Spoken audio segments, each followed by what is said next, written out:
If we could figure out a way of articulating a solution and showing them why it's worth way more to them than what they're going to pay me, then that's okay. And again, it's okay to take that And money. again, the principle that David is demonstrating here is really the principle of giving some deep thought really to your own business. Because you're right, because the level of thinking that most lawyers go through on pricing, no matter what their practice area is, like, what's the market out there charging? And again, this is reinforced by bar associations. Like, you shouldn't really charge more than the market, which is the second most ridiculous thing that comes out of bar associations. And to think deeply and go, well, no, actually, if I'm solving a multi-$100,000 problem for this person, and I'm confident that I am the best person. Welcome to the Renegade Lawyer Podcast, the show where we ask the questions, why aren't more lawyers living flourishing lives and inspiring others? And can you really get wealthy while doing only the work you love with people you like? Many lawyers are. Get ready to hear from your host, Ben Glass, the founder of the law firm Ben Glass Law in Fairfax, Virginia, and Great Legal Marketing, an organization that helps good people succeed by coaching, inspiring, and supporting law firm owners. Join us for today's conversation.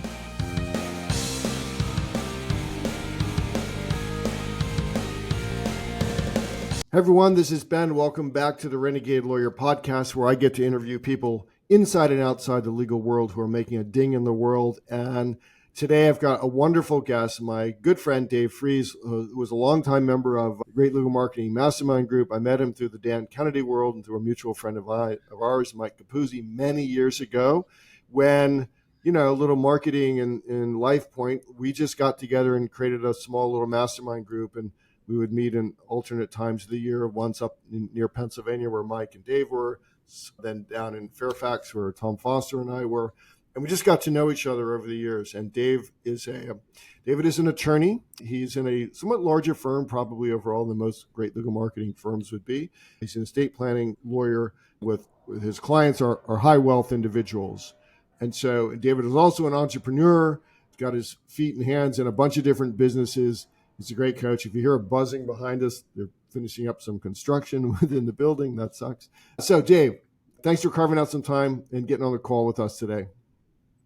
Oh, thanks for having me. And just a pleasure to see you, Ben. We just remarked before we hopped on that it's been too long. Yeah, it has been. And you and I have both been busy because we have legal practices that we are still, fully involved in, although perhaps at our age, at least for me, I call it, David, putting a fine icing on a really good cake made by others. That's largely what I do. I get to talk to high wealth doctors and lawyers and CEOs mainly who have disability claims and help them figure out next stage of the journey for them. You are dealing with high wealth individuals, often multi-generational clients, and helping them preserve assets. And as you always said, make sure that dirtbag son-in-law doesn't get all your daughter's money if something happens to the marriage. So talk to us a little bit about your journey, both professionally, because I think that's important. You've been in practice about 40 years as well as I have. But then this whole sort of entrepreneurial, we are lawyers, but we are entrepreneurs first. Let's talk about that for a bit. Yeah, so I think both of you and I have a similar philosophy on that, which is that we have this entrepreneurial mindset and we love the creative aspect of coming up with things that are going to deliver value to other people. I taught all my kids that capitalism can be evil, but it's not if you're being rewarded for bringing so much value to people that they're handing their money over to you and insisting you take it, and that they're feeling they're getting more for that money than they're paying you. And that's always been, I think that probably came in my case from just how my parents raised me, which was always that, we were lucky to be alive in this country in the time that we were, and that we owed it to our little community and our bigger, broader community to do, the best that we could do with our talents and the best that we could for other people. But they also, in that lesson, was the idea that it's okay to take the money too.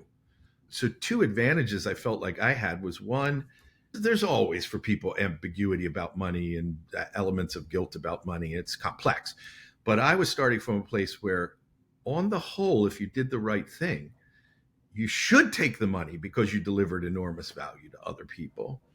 Then that was the other thing, is finding out what other people wanted and needed rather than just what you thought that they needed. So that gave me two really big advantages. Well, so the free enterprise system says when two people or two entities agree to a contract and both feel that they got the better end of the deal when the deal is done, and there was no force or fraud to force them to engage in the contract, then that's free enterprise, that's capitalism, that's win. And not only no shame in that, but that's actually what we should be promoting, because if the kiddos of the world growing up, I think, recognize this early, and I know that your kids, and I know your son Alex, who you're in business with in some ventures, and my son Brian, who I'm in practice with and in great legal marketing with, like if more of them heard that and sort of really understood what it meant, then the world goes around with a lot less friction. Unfortunately, it's not discussed at most breakfast tables. It's rarely taught in a fair way in school and kind of frowned upon, and especially like in legal profession. Like if they heard you say what you just said, you might be a target. And so they'll teach that. But those of us who understand this, like, have no compunction. So before we went live, I was telling you, I consult with doctors, high wage earners, CEOs, lawyers, and doctors all over the country. And, they sit down with me and for $650 for the hour, or $950 for the hour, $950 for an hour with Ben, like I'm making a huge change in their life. And they are not only willing and able, but they enthusiastically are paying me for that because I'm going to help them avoid mistakes in their disability claim. And so I know you've built this practice where you're not doing, I saw a Valpak recently, it's like $399 will.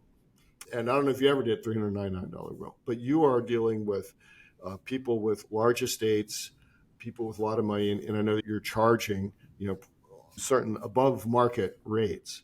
And a lot of estate planning lawyers who come to me, David, they're like, it's really hard because I have a two-step sale. One, this is something you should do. You should get planning in place. And number two, as opposed to my practice where I'm taking the money out of the insurance company's pocket, they are paying you, quote, my criminal defense friends say, real money. So talk to us about what you have. Well, first, did you always think that way? And then, because I know what you've built, but I'd like you to share what you've built in terms of lead gen, follow-up, and just being an interesting person to these people's lives for decades. Sure. I think that what we want to talk about is what I built and how I build it. And I'd just like to say that it obviously, like, I don't mind going into some level of detail. I always talk about these things in sort of three stages. What mindset, because if you get that right, then the strategy. I always talk about mindset as thinking about what we're thinking about. Then the strategy is thinking about what we're going to do so that we can take the last step and do more of the right next things more often and more consistently. I don't mind talking about each of those aspects, but if you're a trusted estates lawyer listening, it's going to be easy because you can take each of these things and apply them. I mean, there'll be differences between how I build it and my audience for reasons that'll become clear in a second. But if you're not a trusted estates attorney, you may still find this interesting because I've worked with lots of other professionals, including lawyers in very divergent practices, some of whom, Ben, you have introduced me to over the years. You've said to people like, oh, if you're having that kind of problem, go talk to Dave. That's right. And they're not trusted estates lawyers. And this is obviously anecdotal, but they could still get results using this framework and the process. So I'll take it back. The reason that works, is because we're dealing with human beings, right? So sure. The species, human beings, hasn't changed much over eons, right? And so I always say, Dave, like whether I'm talking to a jury and you're not necessarily getting audible feedback, but I'm trying to make them see that I'm the leader in the courtroom above the judge and above the defense lawyer, and they can trust me. And now I'm trying to sell them my client's story, right? I've always believed easily transferable to talking to an estate planning client, in your case, talking to a personal injury client or a disability client. So that's why this is so transferable. And that's why in your other life as a coach, and you deal in other industries and businesses and different entrepreneurs, the principles that you and I talk about a lot are the same. tactics, strategy, execution, as you said, differ and may differ by market area, differ by practice area. But if you don't get the mindset part right, the thinking about how to think, the rest of it is very difficult to swallow. Yeah, and I always talk about force multipliers. Yeah. So I never served in the military, but I was privileged to work with lots of people over the years in Naval Special Forces and Marines and in clandestine, and a lot of folks in clandestine service. And one of the things that I observed was that there were individuals within that structure, and to a certain extent, aspects of the structure itself that helped to identify force multipliers. And like force multipliers are something we could do or understand, or a system we could implement, or a tool like night vision that we could use that would make the individual warfighter more powerful. It takes what they already have and magnifies it. So, for example, in night vision, that is, according to the Pentagon, I think like a 5 times force multiplier, which is a 5x is significant. But if you layer force multipliers, like mindset force multipliers and strategic force multipliers and the tactical doing force multipliers, if you layer them, you get a synergistic effect that could be massive. So if I give night vision to an untrained soldier, that's not going to have the same effect as it would if I give it to a tier 1, specially selected and carefully trained team of operators. Then you give them night vision, that's going to be a massive force multiplier. So I've created a framework, and you don't have to use my framework or Ben's framework, but creating a framework or multiple frameworks and models for looking at problems. Ben, this reminds me of that set of red books that I gave you, of mental models. But if you do, I would say that at the mindset level, that was one of the things that really profoundly altered the trajectory of the practice of law and my investment in other business and advising other businesses. But I will also really echo and amplify something you said, Ben. Since the time I was a child, I was fascinated with how humans made decisions and why they did. And I was in part fascinated with that because I wasn't very good at it. I was socially awkward. It wasn't that I was shy. In fact, it was the other problem. I was a fat, super smart kid that was a little too out there. I would kind of say whatever popped into my mind. And so it was there was a point at which I got myself together and I said, this is not working very well. You should try to figure out why these other people get along. And that became kind of a lifelong quest for me. And there are a few things that I'll share about human evolutionary biology that really made a difference in how I worked and how I thought. So before we go there, I was your exact opposite. I was the shyest kid who never liked getting up in front of a room and speaking, didn't want to ask the questions because I was afraid it was a stupid question. I go back to my reunions, nobody knows me, right? Or nobody remembers me, I guess. Yeah. And the other thing is, just to go back to force multipliers for a moment, there are many force multipliers for lawyers. So everything from website, pay-per-click marketing, print newsletters, radio and TV advertising, books are all force multipliers, but handed to the untrained, unprepared lawyer who doesn't have the mindset, the expansive, growth-oriented mindset, and B, hasn't layered on some essentials. Is someone actually answering the phone when we generate new leads? That really frustrates them, much like night vision goggles would frustrate the soldier, probably in his or her first week of boot camp, who's just trying to figure out how to march and do pull-ups and listen to commands. And so I think it's really important, and you and I are aligned on this, is that lawyers spend some time and know that there are many good rooms out there now where lawyers like you and I and our friends, the tribe, I guess, with this mindset are gathering together to sharing those principles first, right? Before we go to any object of desire, which could be a force multiplier for you, but when used improperly or used in an untrained way, can also be the way to like losing tons of money or getting really frustrated. So now let's kind of walk us through some of your frameworks for thinking, because I think this is really important, because to me, David, if lawyers get the framework right and put some deep thought into it. Like we all want to take better depositions and, learn how to write a better estate plan. But frankly, there's lawyers who do this better than I do. And I'm sure there's lawyers who do this Sure. better than you do. And yet you and I are Sure. both highly successful in the space. So I'm curious about your framework for that now. Sure. So one of the things that I think helped me enormously was this idea that if you want to be successful in the future, because there's a cone of uncertainty, we could tell with some predictability, reasonable predictability, what's going to happen in the next quarter or 6 months. It used to be, I would say, you could, with some certainty, say what was going to happen within 5 years. I don't think that's true anymore. The cone of uncertainty the cone of certainty has shortened.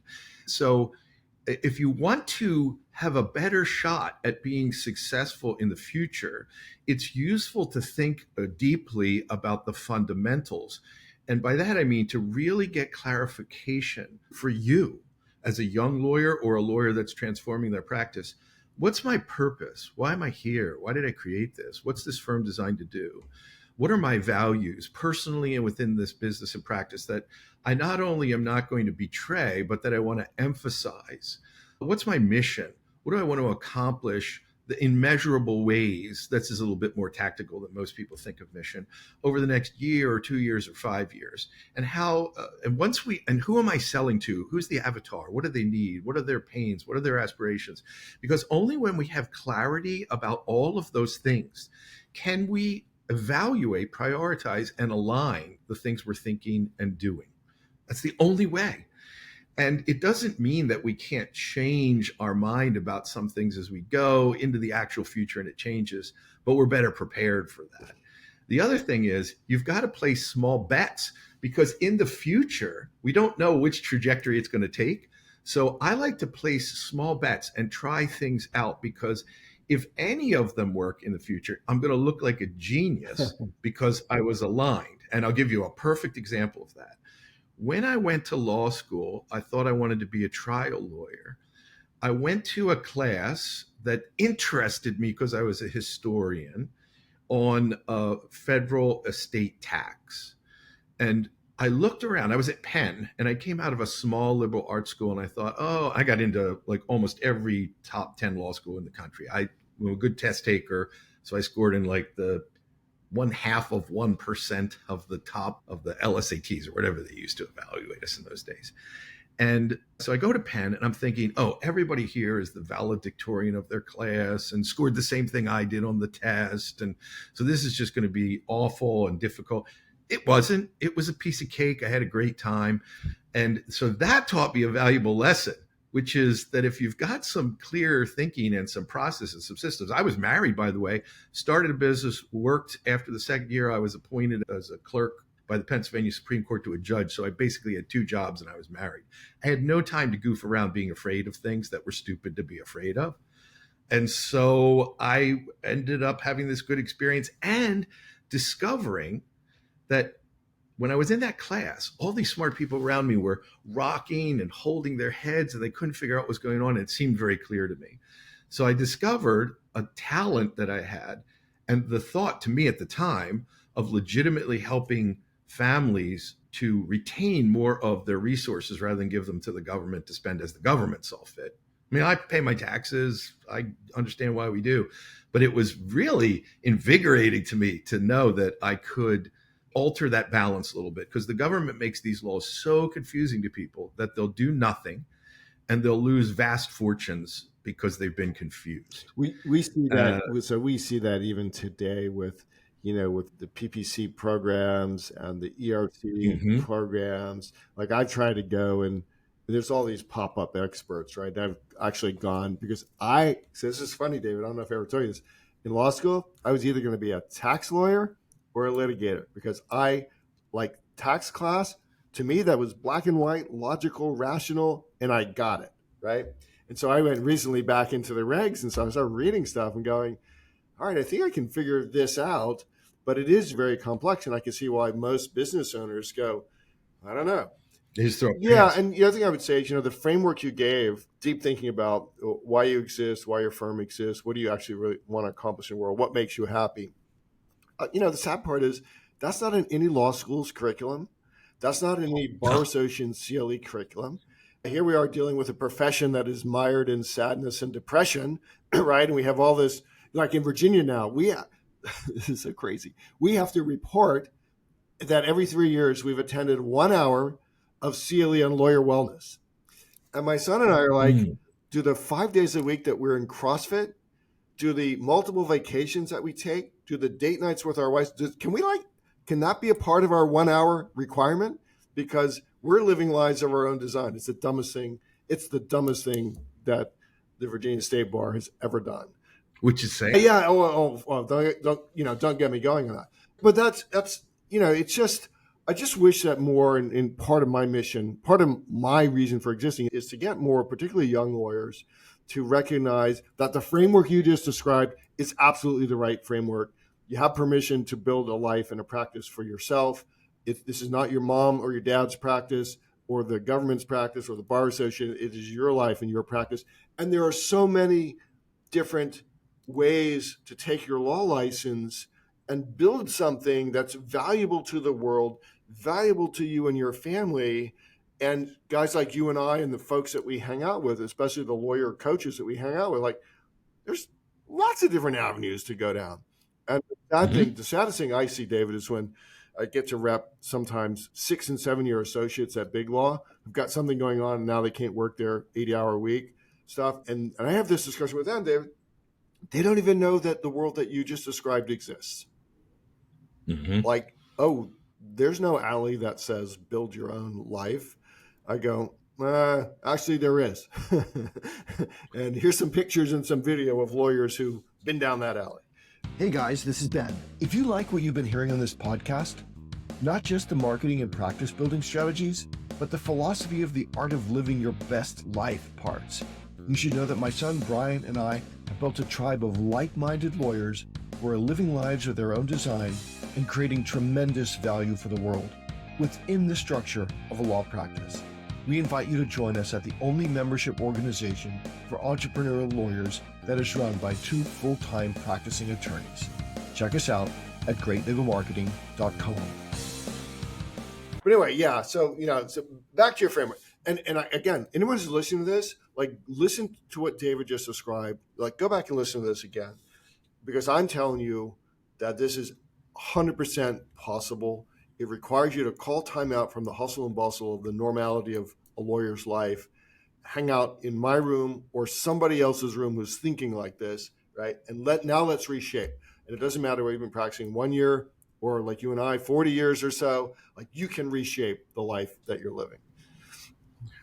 And Ben, I may have articulated that framework a little differently for you now, given that we're looking back over 40 years, but it was what I was doing at the time. And it led me to this. I found this new area of the law I was fascinated with. I was good at, other smart people were struggling with. I said, if these other people are struggling with this, that is a real opportunity. I'm a rare bird, apparently, because of all these very smart people at an Ivy League school. Most of them couldn't wrap their head around what was being taught there. And it was easy for me, or relatively clear. Let's put it that way. So I said, okay, if I ultimately decide to go into that practice, where would I do it? And I started looking. So remember, I'm 22 or 3. I start looking at census data. Where in the world are there lots of wealthy people who are aging? It turns out that the 5 counties around Philadelphia, right near Penn Law School, where I grew up, are on that exact trajectory. They're growing richer every year, and and new businesses, pharma's moving in. Like this whole area is on a Silicon Valley-like trajectory, and there's not a lot of talent there either. So I'm good at something that's in short supply, and I find a place in a geography that I know that matches exactly what you would want.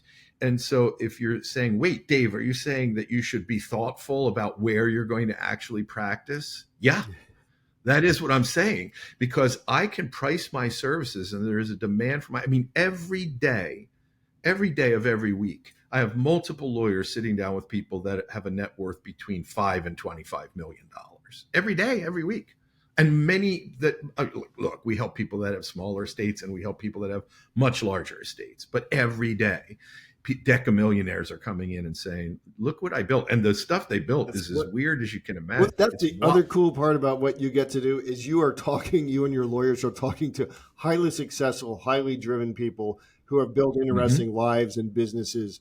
And primarily because they too recognized or discovered or were lucked into this framework that you've described of let's go build something for the world that adds value and see what happens. And by the way, I didn't come from a wealthy family. I came from a family. My parents had me when they were 18, didn't go to college.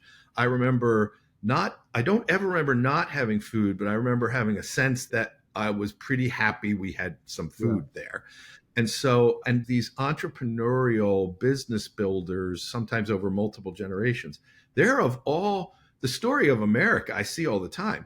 These are people of all different races and colors and creeds and religions and worldviews. So I feel good about what I do every day, which is in both sort of worlds. I guess I sort of operate in three worlds. One is I help to run the practice and I see clients. I do coach business people, as you say, because it's rewarding to me. And I serve on the board of directors or as an advisor to a number of other companies. Most of those companies seek me out because of what you and I are good at, the communication skills piece and the marketing piece. So I was super thoughtful about where I located my practice and what the market was. And that led me to the avatar and to really deeply understand. And this is where my experiences as a kid came into play, which is I had to transform myself from being a very socially awkward person to somebody who was genuinely capable of understanding how people made decisions, then ultimately helping them to make decisions for themselves. But that made me extremely good at marketing because I didn't say to myself, I'm going to try to sell them something I had. I said to myself, and Kevin Nations, I don't know if any of your folks know him. It's a guy I'm familiar with, but on his social media the other day, he said something that was so simple and so profound and right on this point, which is you could charge massive amounts of money if you find people who have a problem and your massive value is a tiny cost in solving that problem for them. And that's how I've always approached the practice. When I first started, people were doing wills for hundreds of dollars. And I just couldn't figure out how I could keep the lights on for that. So I said, well, what would cause people to want to pay more? And my first value proposition was not right, but it got me some good clients, which was, are you afraid of the federal estate tax taking money away from your spouse and your kids and your other heirs? But that quickly migrated into what you alluded to earlier, which is as I met more affluent people, what I realized was that was really secondary to having certain kinds of controls, to making sure that if they left the assets to their daughter, that their ne'er-do-well son-in-law didn't come in and take it all away in a divorce. If they left it to their son, that their ne'er-do-well daughter-in-law didn't do that. There were these human tribal motivations and drivers, which, right or wrong, I'm not judging them as good or bad. I'm just observing that they're consistent through about 1 million years of human evolution. And they're not easily gotten rid of. So we could do this the easy way or we could do this the hard way. And if that's what really keeps people up at night, if we could figure out a way of articulating a solution and showing them why it's worth way more to them than what they're going to pay me, then that's okay. And again, it's okay to take that money. And again, the principle that David is demonstrating here is really the principle of giving some deep thought really to your own business. Because you're right, because the level of thinking that most lawyers go through on pricing, no matter what their practice area is, is like, what's the market out there charging? And again, this is reinforced by bar associations. Like, you shouldn't really charge more than the market, which is the second most ridiculous thing that comes out of bar associations. And to think deeply and go, well, no, actually, if I'm solving a multi-$100,000 problem for this person, and I'm confident that I am the best person and I can solve this problem for you, then they are going to enthusiastically pay the Dave Freezes and Ben Glasses of the world above market rates as measured by what other lawyers charge, quote, by the hour, to get their problem solved, because there's high trust, they have high desire. And again, the desire is not, as you discovered, it's not simply and only, oh, don't let the government take your money away, right? But in my case, the desire is not just, well, what's the monthly benefit going to be, but how do I fight back and tell my story to a very skeptical insurance company who's trying to, keep a hold of its own money for as long as they can. And these are human desires that have existed probably even more than a million years. Maybe you're more of a historian than I am. But the principle is, like, you've thought about this deeply. And then you take these small bets, you try things. Not everything works, as we both know. Not every message works. But then you find the ones that do. And now you give more gas and fuel to the messages that do.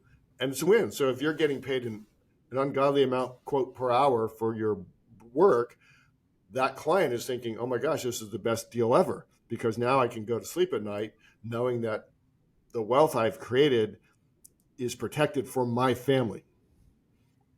Yeah, Ben, just to be clear, in full disclosure, I underpriced my services and still do probably. But you're making the point, which is how you deal with the fear around that, which is you got to regularly go back and revisit it. And when I raise my prices, I don't just say, how much more can I get for delivering this? I say, well, what else can I deliver that just makes this worth more? And occasionally it's a combination of both. I have just undervalued this thing. I've got to bring the price up. And other times it's driven more by, I've made a thoughtful discovery that's useful to people. But most of the time it's a combination of the two. I've let my prices fall behind where they should be, and I'm thoughtfully innovating for the client. Well, that's the thing. Look, so what lawyers do a poor job of, I think, is viewing this whole deal through the eyes of the client. Like for many of our practice areas, such as criminal law, divorce, you discover your spouse is having an affair, you get arrested for the first time in your life. Like, we forget, how scary lawyers are. Again, that comes from our friend Dan Kennedy, I think, originally. And then we forget to think deeply about all their fear. Like, we may even wrongly assume what they're most concerned about. So most PI, most personal injury lawyer advertising, I think, makes the wrong assumption that the highest priority is how much money am I going to get. We discovered that is not the highest priority for many clients. The highest priority is, oh my gosh, I'm overwhelmed by insurance companies, by doctors, by forms, by the process, by the legal system, and they need a Sherpa to guide them through that. And oftentimes, hey, we could get you more money in 2 years through a trial, but that's not their goal. Their goal is to get through the system and now get on with their lives. So you've made a number of those discoveries over the years. What are you currently thinking about and using in your marketing for the firm in terms of either attracting a new, let's start there, like attracting a new high wealth person, right? What's the draw, do you think, or what strategies are you using?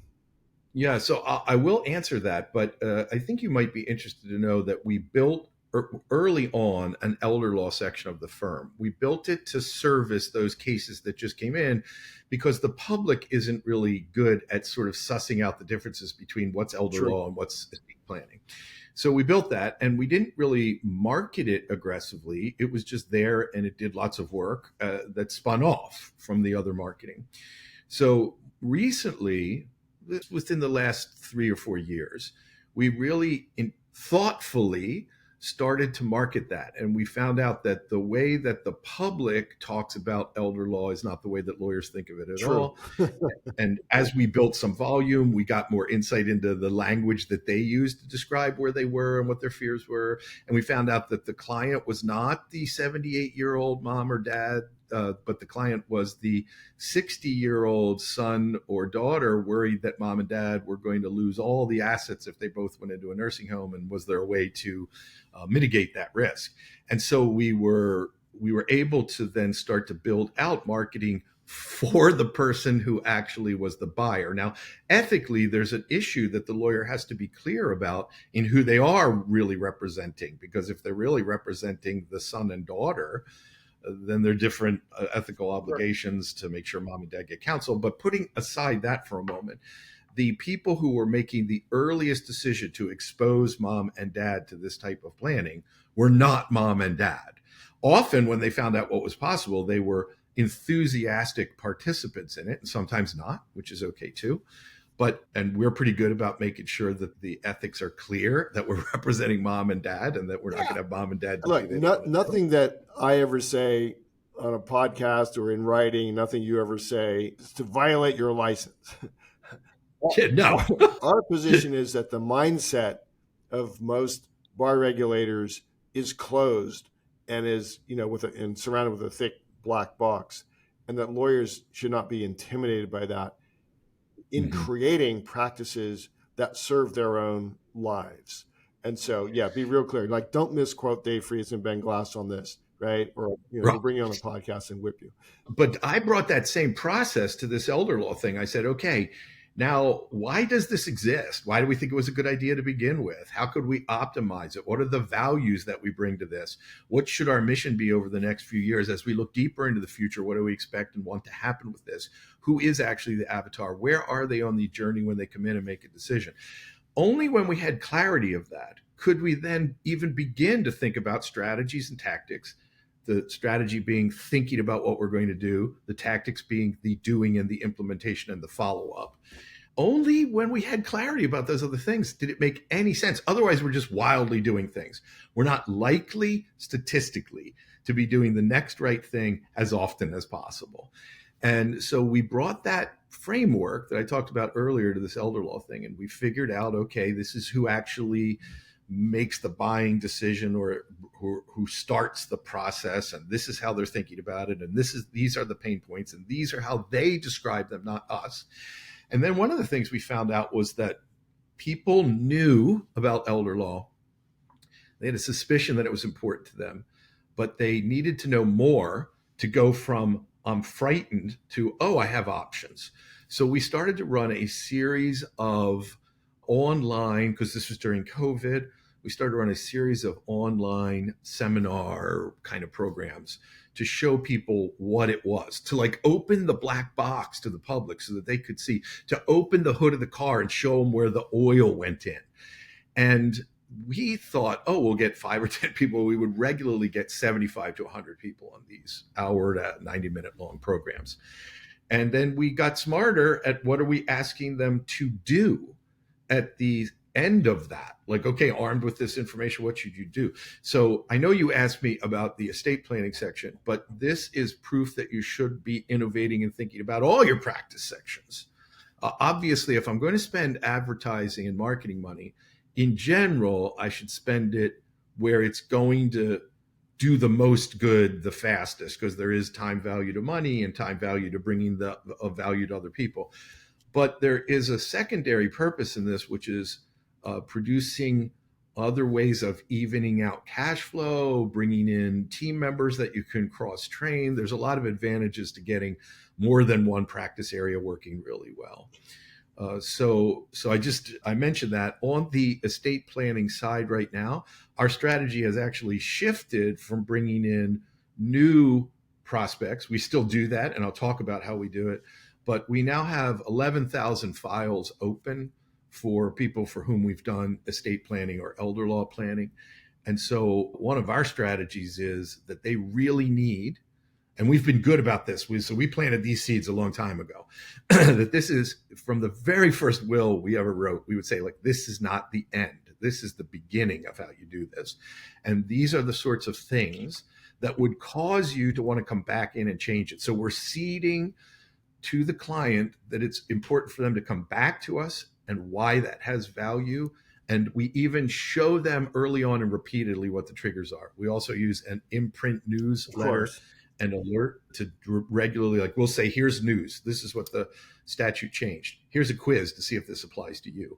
If you have any questions about that, call us. If you answered yes to 3 or more of these, then you better make an appointment to fix this. Yeah. So a couple of things to unpack. First, you blew through we were putting 75 to 100 people on a webinar. Yeah.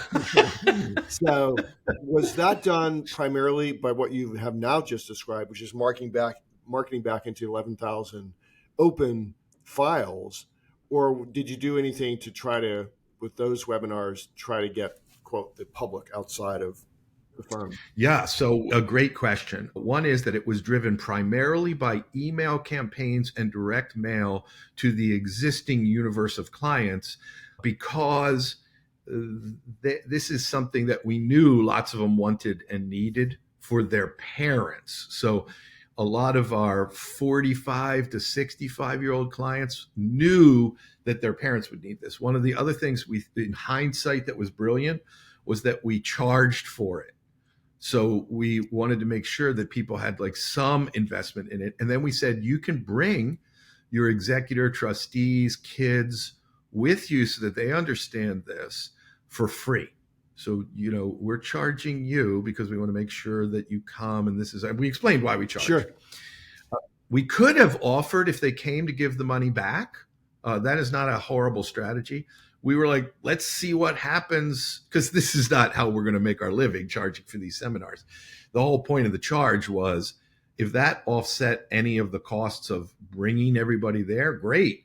But if it really guaranteed or helped to guarantee that people would put their mind and thought and energy and awareness into this, then it was worth it. There's a whole psychology there. And, so many lawyers, particularly in estate planning, also in the criminal defense field, like they're doing these long, free consultations. I was talking to an attorney the other day who really asked me a sales question, like, how do I follow up and get them after I've spent an hour with them for free, explaining the whole process. And I said, well, maybe your problem isn't in the sales follow-up. Your problem is the way that you're talking to them at the very beginning. So putting 75 to 100 sort of primaries, a potential client, on webinars, charging them, but inviting them to bring their own advisors, professional team to the webinar. Again, a great demonstration of your authority and power and leadership over now more potential referral sources as well. So there's that. And, and then the other thing that struck me, and you said you had 11,000 open files, is it cannot be that the only time we are talking to clients or 11,000 open files is to tell them something about estate planning or something about personal injury law or something about insurance law or any of that stuff. I mean, it's a whole nother topic for another day, but being an interesting person and being an interesting law firm and being in their lives through, we believe, print, mailed newsletters, interesting email, video that is not your standard lawyer standing up in front of books talking about how great they are. That is so important. And the lawyers who I think, David, tend to be the most successful over time have created a space where they're just interesting and people know them because they're interesting people and not because they're, quote, the best lawyer in town, because, no one's paying attention to that until they actually have a need. But they will pay attention to your, particularly because I've seen your marketing over the years, right? It is not boring. No. I'd like to address that for a second, because that goes back to this human quality. Humans evolved to notice change and novelty. It was essential to their survival. Because if you went to the watering hole and one day you saw a big brown lump on the horizon near where you were going for water, that was different. And that could be a bear laying in wait for you. So humans are programmed to notice tiny changes, and the reticular activating system within their brain is charged with bringing that into conscious awareness and sending off big danger warning signs. It exaggerates the possibility of danger. But whenever we see novelty, whenever we see new, whenever we see something different, whenever we see something that's a real deviation from what we were expecting, survival instinct within us says, rivet your attention on that. And here's why. The people that didn't rivet their attention on that were killed and eaten, and they did not pass on their genes. And the people that were good at paying attention to novelty passed on their pay attention to novelty brain and genes. So my marketing, to your point, people have told me my entire career, including now, when clearly I've built this fairly interesting and amazing and positive thing. You can't do that. That makes you look like a nut. And admittedly, there's a line where you could look like could be. but they also say you can't make people wait 4 to 6 weeks for an appointment. And I said, well, I have 30 years of experience that says that's not true. I can, and I do. But one of the things I say to people, I have videos on the site that say, why would you pay me more money and have to wait for a month to see me than some guy down or woman down the street? Why? And then I tell them, here's why people do it all the time.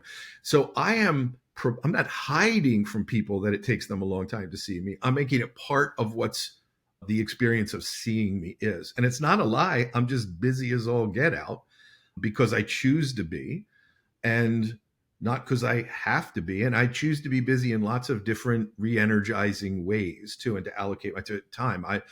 Ben, I've made it a practice, especially when the kids were young, domestic 3 to 4 week vacation in the United States of America, foreign 4 to 6 week vacation, alternating years in some, international destination, because I thought it was important for the kids to see both of those things.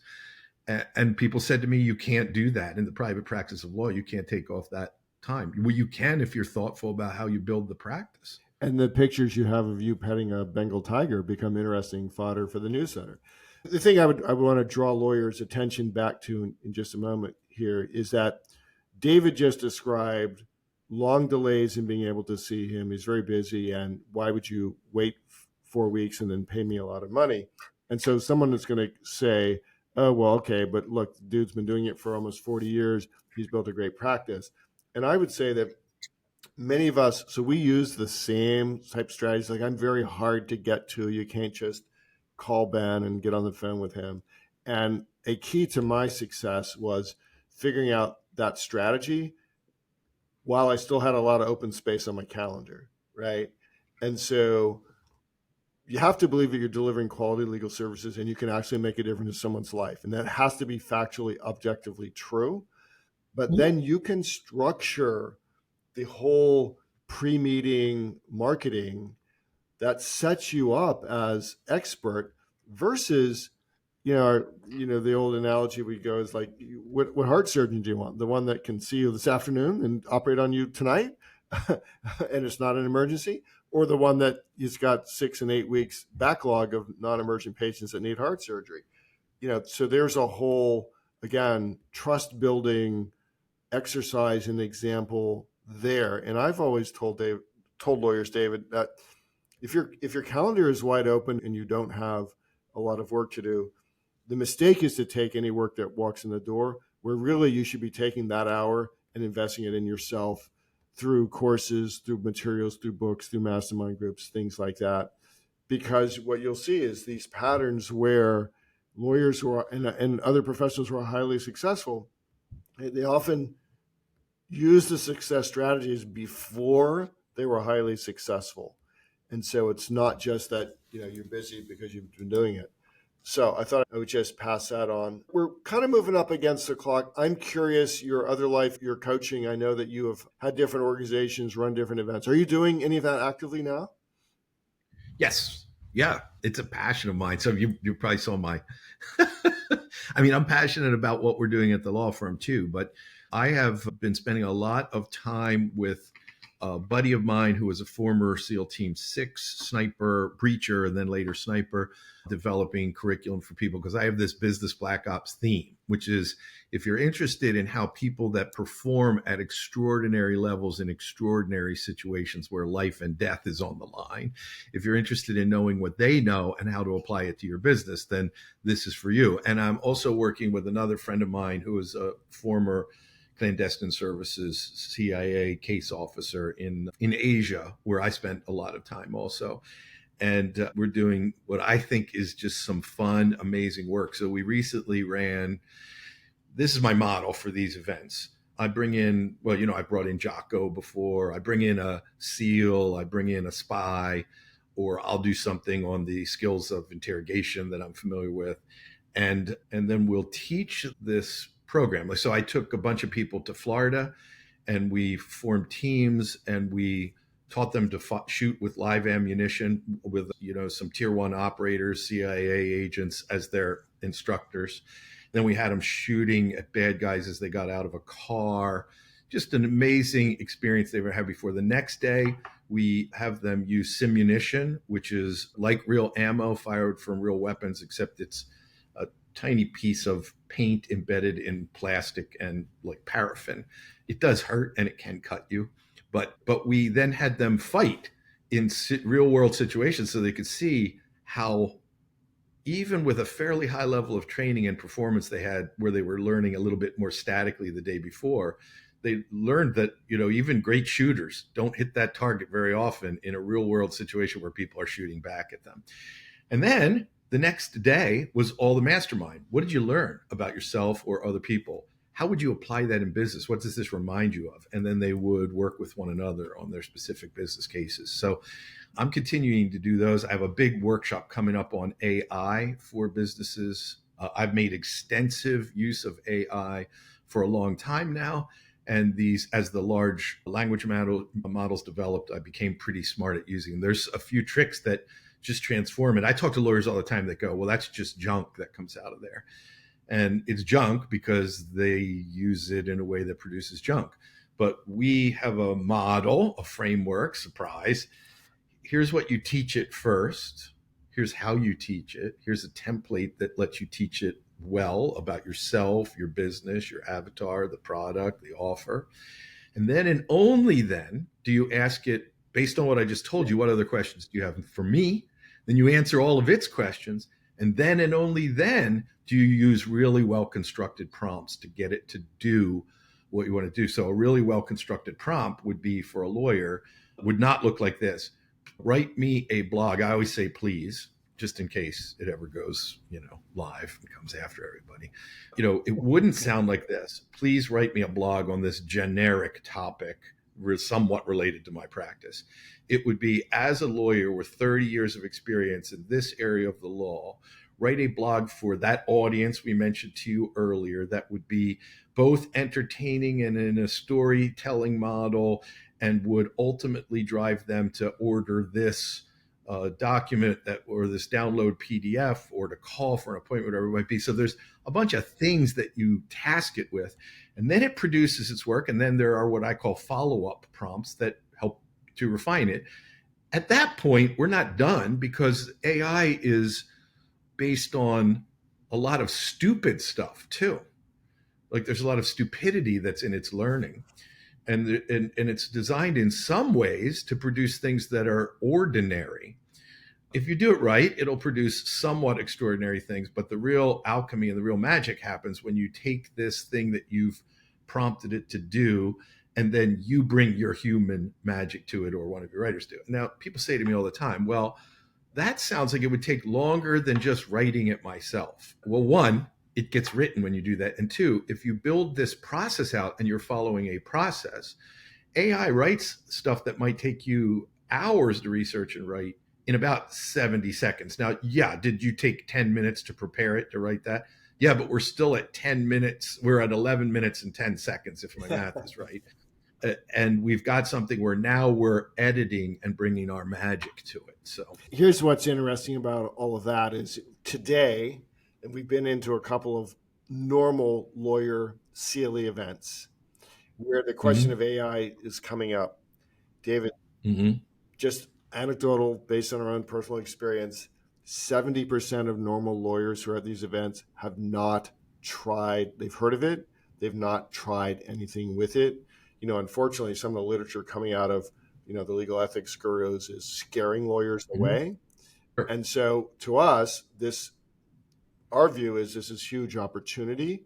And so attending a course like what you are creating there, and how to really again, force multiplier, right? Here's this thing which could be used for good or evil. And now how do you prepare yourself to use AI force multiplier in your practice? So let's do this. And I'm going to include a bunch of links in the show notes.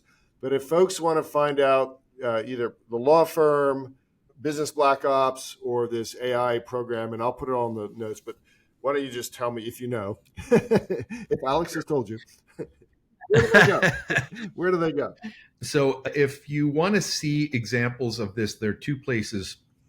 UTBF, Uniform Tango Bravo Foxtrot, utbf.com/trust-estates is the trust estate section website of the firm on the firm's main site. PAEstateplanners.com is the site that you would look at that is responsible for building that history of like 11,000 files. And then if you are interested in what Ben was saying about the programs or that we're doing on AI or the sort of spy and tradecraft programs that loop back. I mean, we want them to be deductible. So we do loop back and do lots of valuable thoughtful business work on them. That is Business Black Ops. There's a giant resource rich membership site for that, but we don't sell that online. You just have to call 610-933-8069 and talk to Lisa. And Lisa is knowledgeable about everything we're doing. And so she'll ask you some questions to make sure that it would make sense for you. Because as often as not, we tell people like, no, don't do that. That's not a good program for you to go to the first time, given what you're trying. A whole nother seminar with Dave Fries would be how to get and find a Lisa and keep her in your life as a terrific business partner, assistant, and the keys to the kingdom. She's a real wonder. She is. I'm lucky. All right. Well, it's not luck. It's you've created something for yourself. We make our own luck by the habits that we put into the world and the energy that we put into the world, and the value that we put into the world. So Dave Fries, and again, I will get all these links and we'll put them in the show notes. It's been, as always, my pleasure to talk to you and to catch up with you. You're doing, as always, very interesting stuff in the world. You've created some great models, primarily, I think, and primarily for thinking about your life and, in our case, your law practice. And, of course, you just have a font of strategies. You can also find David on YouTube. You can see a lot of his videos for the estate planning practice. And great. It's been great to talk to you, my friend. Thank you, Ben. Really good catching up. If you like what you just heard on the Renegade Lawyer Podcast, you may be a perfect fit for the great legal marketing community. Law firm owners across the country are becoming heroes to their families and icons in their communities. They've gone renegade by rejecting the status quo of the legal profession so they can deliver high-quality legal services coupled with top-notch customer service to clients who pay, stay, and refer. Learn more at greatlegalmarketing.com. That's greatlegalmarketing.com.